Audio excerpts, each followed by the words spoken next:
Hello! It's the last day.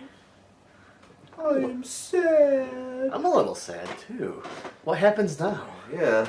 It's like being through it's being like being shell shocked or like Yeah. a war or something. It's like you're in the trenches for 31 days and you leave and you're like, what now? Yeah. We've been institutionalized by these movies. I've made sure all of the horror movies in my Netflix queue have been had down. That's an unfortunate byproduct. Cause like now I kind of want to watch some funny stuff. Yeah. Or Although a lot of these were pretty funny. yeah, especially this one. We watched on day 31 Re-Animator. Re-Animator. Yep. It is fantastic. I had never seen it before. This is my first time. I have. You own it. Yep. And man, I was missing a lot. This is my kind of movie. This is just, it's everything I like in a movie. A horror movie anyway. Yeah. Lots of gore, very, very funny, and gross and creepy. And kind of cheesy and campy. And really cheesy. But that's the thing. There's a difference. There's two types of cheese for me. There's the mild cheese, which they don't really know what's going on. Like they don't realize they're making a bad movie. Yeah. A la Troll 2. Then there's the sharp cheese that knows that's smart. So you can see what I did there? Yeah. Which is what this one is. This reminded me actually of a Sam Raimi movie.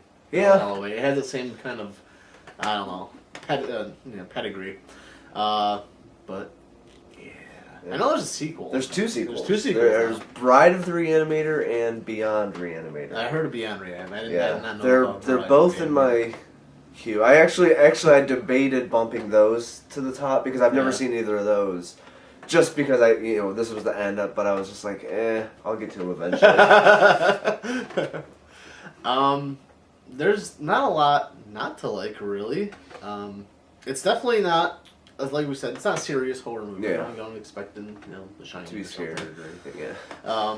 Just go in expecting to be grossed out and to laugh a lot. Yeah. And then you'll have lots and lots of fun with it. I can see why it's a classic. It's very easy to see why it's a horror classic.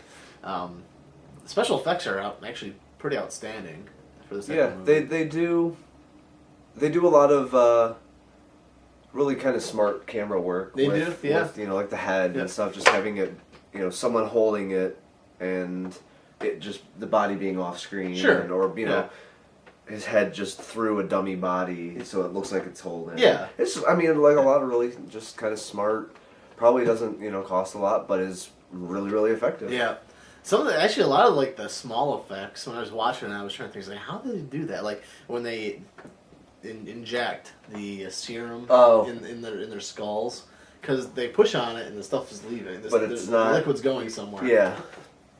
Maybe there's some kind. They just put some kind of little pouch or something right on the back, and maybe there's neat little things like that. I always like for those like details and stuff for special effects, and of course the end is epic.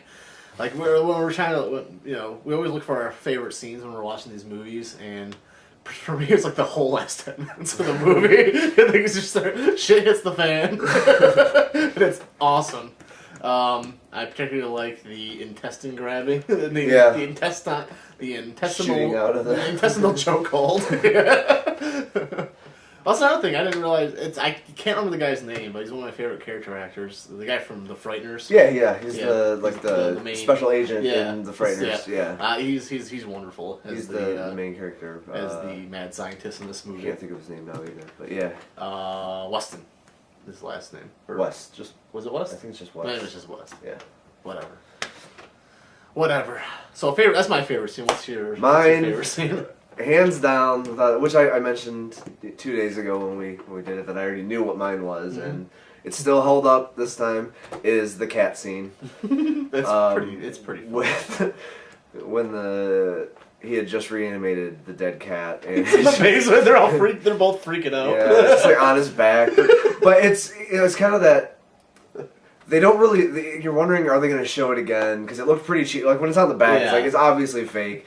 And then they're just like kind of smacking things around. Yeah. It's like, they're not going to show it again. They'll probably just beat it a couple times and it'll be dead, and then they'll show the dead cat body. But then all of a sudden, it just like comes at the screen and like. It's just so ridiculous looking. It's like the flying head. The first time I saw that movie, I was like in tears during that scene. It was so funny.